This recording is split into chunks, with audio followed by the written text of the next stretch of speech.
Hey, I'm Alex Radical from Board Game Co. and today we're doing Two Back or Not to Back, where we take a look at a bunch of crowdfunding campaigns, going over some updates. We don't really have updates. We have a few that aren't yet funding. We have a bunch of other campaigns. Then, of course, we have picks of the week as well as upcoming campaigns for, I think I said upcoming campaigns already. But with that, we're going to start off with Cult of the Now as we usually do. Cult of the Now, the segment where we take a look at a currently available game, so you don't have to wait for reviews. You don't have to wonder when it'll show up. You can go ahead and get it now. As much as I love crowdfunding, sometimes it's easier to just get a game now, spend less money, and be a little bit more certain about what you do and not have to go all in on some $300 campaign.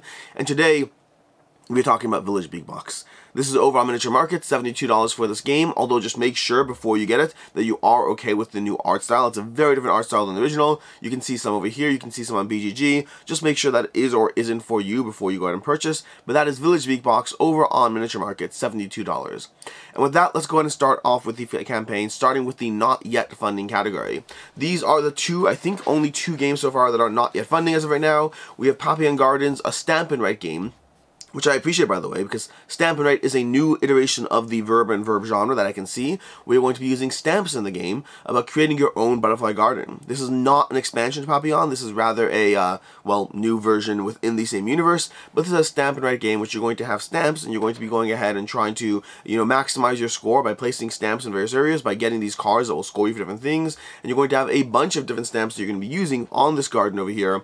There's going to be two versions of the game, the $20 regular version of the game, as well as the $35 deluxe version of the game, which is going to give you deluxe ink pads and all that stuff. You can see over here the deluxe ink pads, the deluxe stamps, and things like that in the game. That's Papillon Gardens. At $7,000 out of $10,000 goal, this will almost certainly fund. Not yet funded, but that's where we are for right now.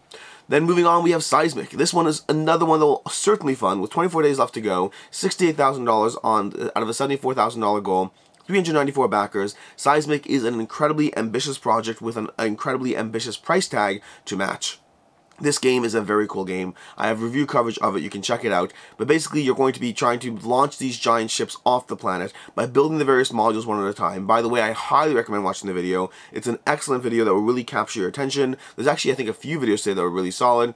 Well, this is one of them. It's a great game that will really pull you in as far as the sheer scope of everything going on, the degree of powers and abilities, the degree of just crazy things happening. Every single deck of cards in this game is overpowered in such a fun way, and you always feel your way out of a situation, even as you have your troops falling into the lava below you as the ground literally collapses under your feet in this incredibly ambitious, large, area control-ish game. But the game over here is going to have two pledge levels. We're going to have $99 for the core Seismic experience. That's going to be giving, let's see if we can scroll down, because there's two versions. There's the $250 version of the game for the deluxe edition, and this over here is going to be Kickstarter exclusive. And then we also have the $100, essential edition, the core experience, that's going to give you most of what you need, but not the same level of miniatures and everything else. Let's go ahead and show you over here. Right now you're looking at the deluxe as we scroll through this, including the mountain terrain tiles, the deluxe miniatures, on like tons of miniatures. Some of these are really large miniatures, by the way, too. But then past that, we have the core experience, if we scroll down. Seismic matters, that's cute. But past that, if we scroll down, you'll see over here the Essential Edition, the Retail Edition components, which will give you some differences over here. First of all, it's going to be lack of miniatures. You're going to have the Tech Chip Field Display instead. So you're going to have these things, little chips that fit into the board, which is an interesting alternative to some other systems we've seen. It's not going to be standees. It's not going to be, I don't know, tokens or whatever. It's going to be, well, tokens in a matter of speaking, being plugged into the board as you go. And then you also have a different board size. You have these a little bit less of a 3D impact. And the retail edition of the game, the core experience, I can't speak for these being plugged into the board. I don't know how much that will change the experience. But everything else from a size stance or from a deluxeification stance will still be over the top, even at the $100 level. This one will definitely fund. It's a very ambitious game. It is very cool. I do recommend checking out the coverage on the game. It really, really pulls you in. It's crazy in everything it's doing, but very solidly crazy at the same time. But either way, that's going to be Seismic over here. Should be funding, but not yet funded yet. Moving on to the funded category, the new campaigns. We have Alter Realms of the Gods by Red Joker. $18,000 raised out of an $8,000 goal. 383 backers, 9 days to go. This is one that is going to be a card-based system. Ultimately, this is a card game. It's a 1 to 5 player card game where you're going to be being mindful, I believe, of your altars, I think it was called. You're going to be activating, activate one of your inactive altars. You're going to be activating your altars, playing cards, using their abilities of these illustrated cards, and they make a big focus on the illustrations in the campaign. This is a game where it really seems to be like a card game, with not a bad thing. It just seems to be a very direct, straightforward card game with a ton of illustrations that are they are pretty cool illustrations, but past that, the game itself don't have a good sense of how it actually plays.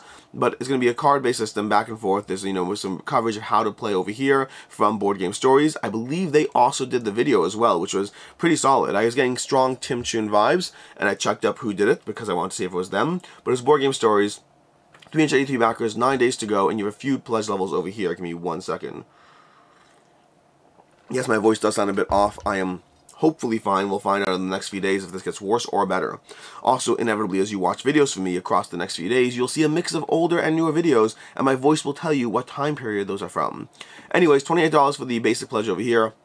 €35 for the pledge. I'll give you the playmat as well, and then these are already gone, and there's also an additional, I believe, €15 if you want the solo mode and additional god that comes with that, if I recall correctly. So if we scroll down over here to the add-ons, we have €25 for the pledge. Where are the add-ons? Over here, €15 for the God Realm plus Berserk cards plus 10 tokens and the solo mode. And then over here we have, the expansion for the Great Old Ones, another €10 for new expansions including 7 realms, all of that stuff. That's going to be Altar, is it just called Altar? Altar Realms of the Gods from Red Joker. As far as should you back it, should you not, will it hold its value? I'm a little less inclined to believe it will. Just there's not a ton of demand for the game, and as usual, I've said this a lot about a lot of games, but smaller games, once you factor in the shipping, usually don't do a great job holding the value. They can sometimes, but usually less frequently. Again, just a price point and weight kind of situation. It's usually harder for a smaller price point to do well once you factor in all those other costs. Then we have Milkman, a legendary dice and delivery game. Milkman, 484 backers, $16,000 raised. This is coming to you from Dice Hate Me Games, who have brought, they had a bunch of crowdfunding campaigns in the past. This is their first, return to crowdfunding in quite some time. They've had the, oh my gosh, Brew? No, is it called Brew? It might be called Brew, I don't know. But either way, this is $30 from Milkman, a dice rolling game of trying to roll dice, collect milk, slowly build out your tableau. As you build and expand the neighborhood, you're going to have white dice and black dice. You're going to be rolling them on both your turn and others' turns as you try to, again, build up your tableau, deliver milk to the various customers you're going to have in your dairy farm in this game. That's basically the high level of the game. There's an 8-minute how to play video. You can check that out as well if you want more details. And it was Microbrewer, here we're seeing over here. Homebrewers, so I said Brew. Viva Java, that's the one. The one I'm thinking of is Viva Java is the game I'm thinking of. But I think they also had a game called Brew. I might be crazy, I don't know. Anyways, that's Milkman. $30 for the game. Basically $30 from a $40 price point, that's what they say. So it's $30, a $40 MSRP, and then of course shipping as well. Which puts it in that spot that if this does go to retail, this is going to be, is it Brew? Let's see. No, oh, the Heartland, I remember that one as well. Brew Crafters. I think I must be thinking of Brew Crafters. New Bedford. I forgot how many games they had. Either way, past that, as far as the price point, so yes, once you factor in shipping on the game, you're already paying basically MSRP for the game, which is unfortunate. We have USA $8 to $10. That's going to bring you a $38 to $40 price point on a $40 MSRP, which is not a great price point. But that does depend if it does or doesn't go to retail. They already said they're not sure if it'll go to retail, and with 486 backers, it could go either way in this one. So will it hold its value? Probably same situation, not really, but if you are interested in the game, it may be the easiest way to get your hands in it, especially if it does not go to retail. From there, we have Endeavor Deep Sea by Age of Gaming. $167,000 raised out of a $60,000 goal, 2,400 backers. This is Endeavor. This is a reprint version, not a reprint. This is a reiteration of Endeavor Age of Sail from Burnt Island Games and, oh my gosh, I can't remember the name of the company. Oh my gosh, Burnt Island Games and I'm blanking. But either way, Grand Gamers Guild.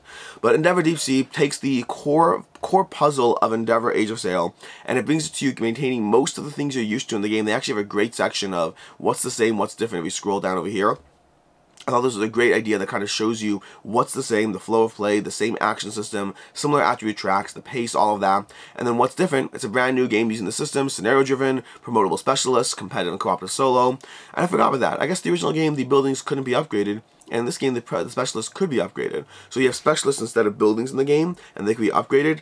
I still have the original game. I've been holding on to it. I kind of want to wait until I have Endeavor Deep Sea, and then compare them and see whether I want both. I can't imagine I need both, but I really like the game overall.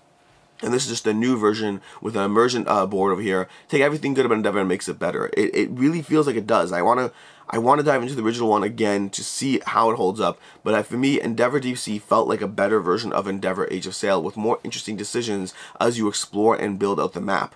You're also going to have this scenario board that are going to give you slightly different puzzles as far as how you engage with the world and how you score bonus points. But it's basically the same core system. Every single round you go through a 4-step system of gathering a new specialist, returning your discs, adding new discs, and then taking actions on your various specialists based on who you have available and all that, and trying to take the actions to wander around the board, to explore new areas, to place conservation discs on different things, basically activating the various zones of these different zones that will be descending 5 levels deep into the ocean as you explore them, and trying to get as many points as possible while you work both by yourself and together with others in this game. The rewards for the game are going to run you $69 for the deluxe edition over here. Where's the retail edition? The retail edition over here. Here we go. $59 for the retail edition, and then $69 for the deluxe edition. At that point, I highly recommend. How many people are on the retail? We have 11 people currently pledging for the retail edition.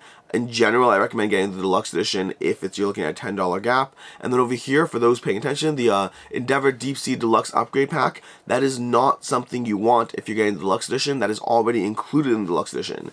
This is Age of Gaming putting out the upgrade pack so that if you are someone who's getting the game in some sort of local, local whatever copy that has your language edition, this will give you the deluxe edition, the deluxe components of the game. You can go ahead and get those now, so you can have both in case you're not getting it on Kickstarter right now, on GameFound right now. That's going to be the game over here. We have a bunch of stretch goals, more various places unlocked, or upgraded tokens. We have your deluxe insert. The game is very very eco-friendly in terms of, everything here. Like, this is a bagasse game trays insert. This is not plastic. It's a bagasse, which is a byproduct of sugar cane processing that I've never personally heard of.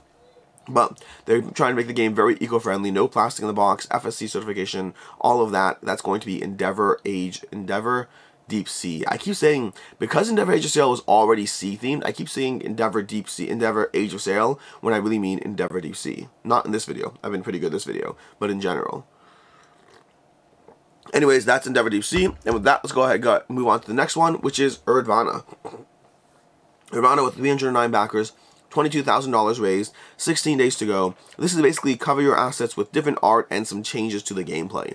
But this is a game which you're going to have a hand of cards, and you're playing cards down to your stacks of cards. You can then protect those cards with your farmers. You can then use aliens to abduct farmers. You can go ahead and challenge somebody playing cards to steal their cards. You can also discard cards. You can gather cards from the discard pile. So there's a lot of the same similarities as Cover Your Assets while being a very different game at the same time, having enough differences and, of course, art changes and various upgrades throughout the course of the campaign to make it compelling in its own right. That's going to be Herdvana over here. $25 for the classic version of the game, $50 for the magical bundle, $75 for the black box bundle, $250 for the superfan bundle, and $750 for the legendary bundle. Do we have anyone backing? We have 8 people backing the legendary bundle, oh my lord. So, this is one of those game systems that has very much a ton of extras, I assume there's plushies. Honestly, I don't even remember if I saw plushies, but with a $750 bundle, I'm assuming there's plushies. Here we go. We got some plushies. But this is a game that this is one of those game systems on Kickstarter where you have a ton of pledges for those who want to go absolutely all in, getting everything under the sun in their game. But Devin did a preview content of the game. You can check that out on the channel. Lots of other content to check out. But there's basically, playing cards, stealing farmers. It is fun. I've enjoyed this game. Like, I know we did paid content, disclaimer, all of that, but I didn't do the video, and I enjoyed playing this one. I would happily play it again. No, it's not going to be in my collection. It's much lighter than my go-to, but at the same time, it's one that I definitely did have fun playing through as you played cards. And the page over here is going to give you a ton more extras and various promos and all these things. Again, tons of ways to spend way more money than this game ever should have spent on it. That's going to be Herdvana.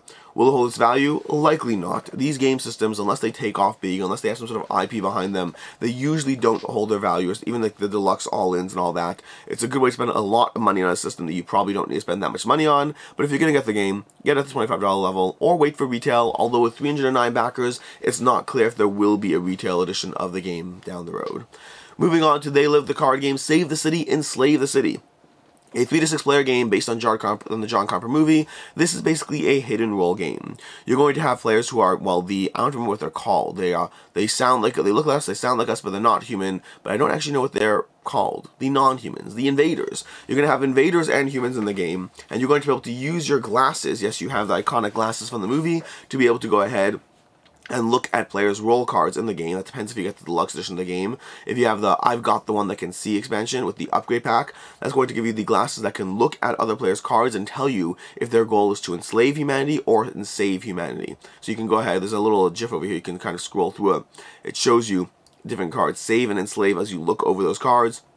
Past that, this is a fairly standard, fair hidden roll game. You have a bunch of systems in play that are kind of giving you the construct for how the game operates, but then you are trying to figure out who is bad, who is not bad. Even if you look through the glasses, do you believe that person or not? All of that in this game. That's going to be They Live, the card game from Iconic Studios.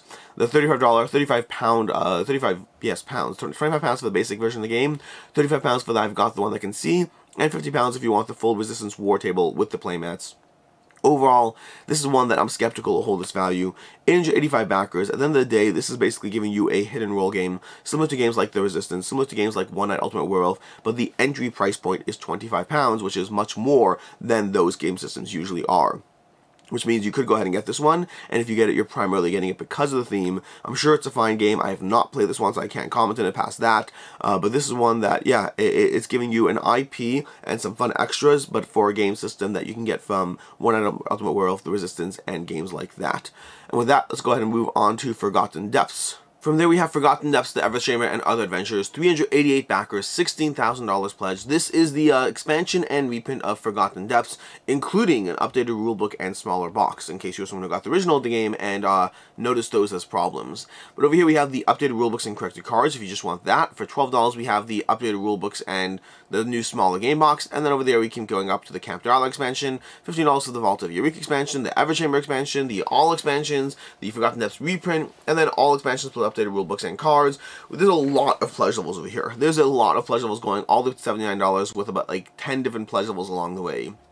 This is a build your own dungeon crawler kind of dungeon crawler adventure. You're going to be building out your dungeon almost like Carcassonne style as you play different tiles on the board, and then you're going to be exploring things and taking things out along the way. So build your own dungeon crawler, and then this is going to give you new expansions to the game, new things to go through, but also an updated rulebook and box. Basically, let me see if I can find the box over here.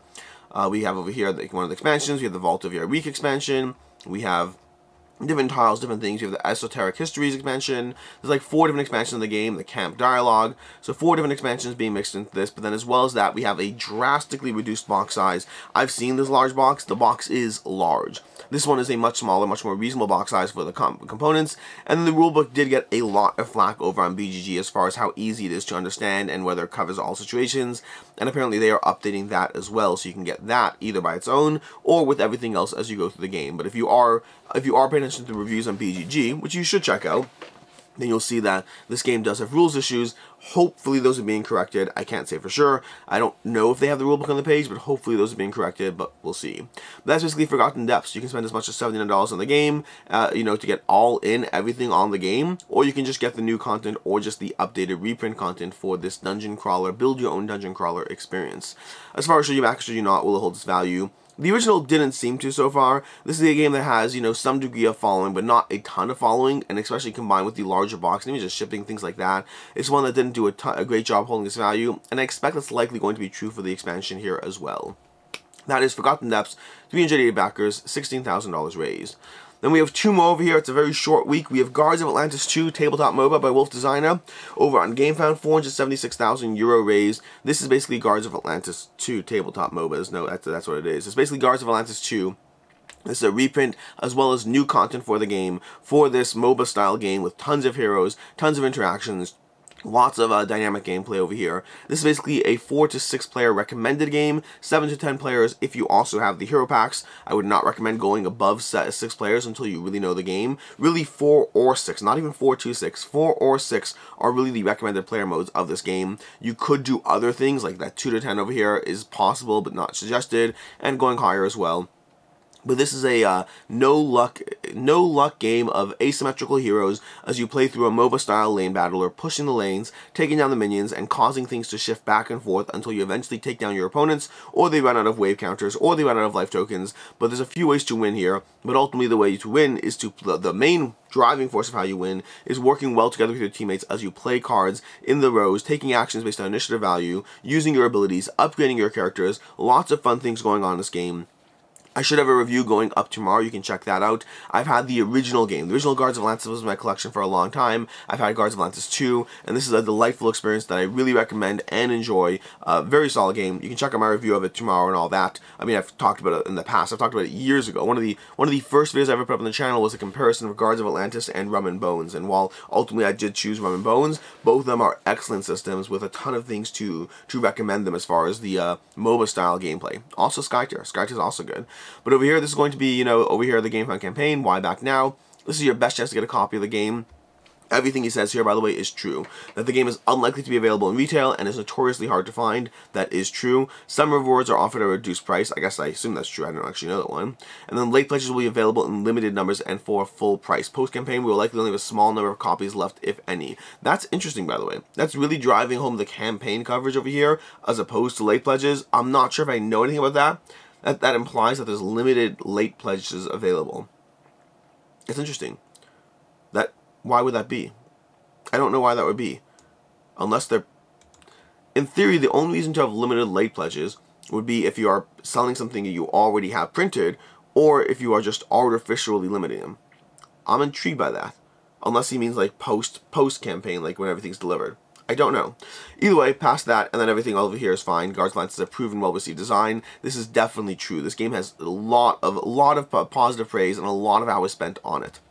That's what we have over here as far as the general gameplay and stuff. Let's go down to the rewards over here. If we scroll down, we have €59 for the base game. This is going to give you, I believe, 7 heroes, if I'm not mistaken. €59 for 7 heroes, and that 7 heroes is important because in a second, you're going to see that the base game runs you €59, but the 2 new hero packs and the first printing update run you more than the base game. This is the new content over here. 2 new hero packs and the first printing update. That's going to be the new content for the campaign. If you're diving in here and you have everything for the original campaign, that's the main thing you're going to want to pay attention to.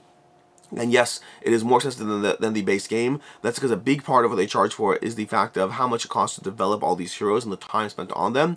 And you're getting 10 heroes in these in this new update. You're getting in this new content. You're getting 10 heroes for the game, bringing your total heroes to, I believe, 32 heroes if I'm not mistaken. And then we have Guards of Atlantis over here plus all 5 hero packs, which gives you, I don't know if it says how many heroes there are.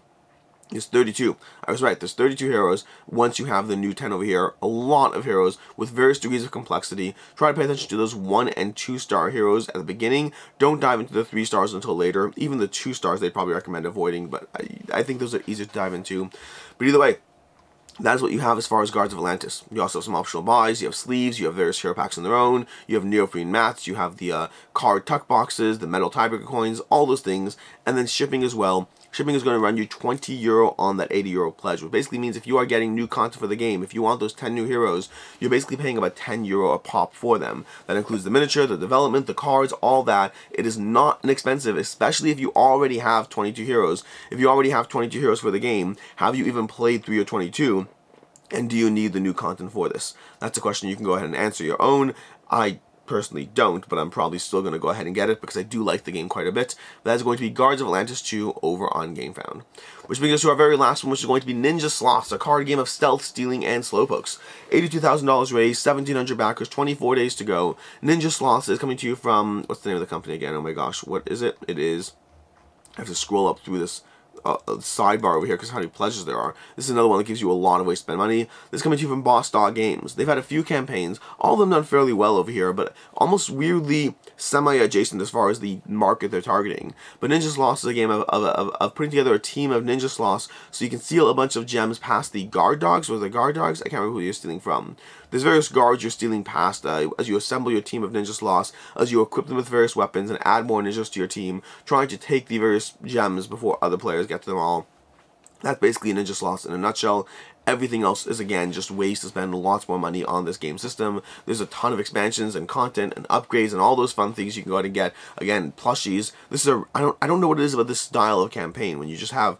You have a lot of things and a lot of ways that are well past the game to spend money on, and they tend to do fairly well. This one's coming currently at $82,000 raised, and that's basically Ninja Sloths. I'm not going to fully dive into it. My voice is already gone, and I've already told you what you need to know about the game. But that is everything there. As far as should you back it, same kind of situation. These games don't do a great job holding the value, even though you can spend as much as, how much does it go to? How much does it go to? Even though you can spend as much as $149. That's much more reasonable. Actually, that's gone. That's gone. Let's go look at the one that's not gone. The ones that are not gone over here is as much as still $149. I think that's what you get over there. But that is everything you got over there, and that is going to be Ninja Sloths. And with that, let's go ahead into the picks of the week. Picks of the week are the two campaigns that I think, the one that is the most likely to hold this value, and the one that is my personal interest pick of the week. For my value pick of the week, I'm going to go ahead and give Guards of Atlantis the pick over there. They're not wrong. This is a hard to find game, and it does a decent job holding its value when you are trying to hunt it down. I think Guards of Atlantis 2, from the games we talked about today, is the one that is most likely to hold this value. And then over for my personal interest pick of the week, that's going to be Endeavor Deep Sea. This is my highest rated game, and it's worth noting, by the way, especially because I'm doing picks of the week, I am CMO of GameFound. I do work for GameFound. Both my picks of the week are GameFound campaigns. Hopefully, if you watch the series enough, you know that I don't pick I definitely do not pick campaigns just because they're on GameFound. But Endeavor is a fantastic game. Really enjoyed that one. And Guards of Atlantis is, again, just if you look at the campaigns available, this is the one that will most likely hold this value.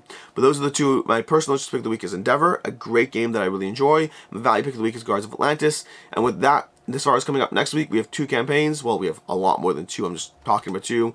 We have Clank Legacy showing up on Kickstarter, I believe, tomorrow. And then we have the Hunters AD 1492, a new medieval version of the Hunters AD 2114. That's going to be launching tomorrow as well. And that is everything we have, which means I'm going to call it a wrap because my voice is gone. It's not great when this happens, but it is what it is. In any case, and until next time, I'm Alex Radcliffe from Board Game Co. I hope you enjoyed this video, and as always, I hope you have a good one.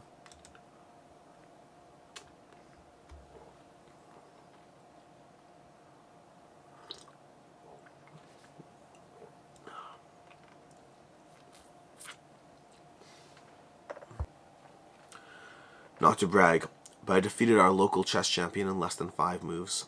Finally, my high school karate lessons came to some use.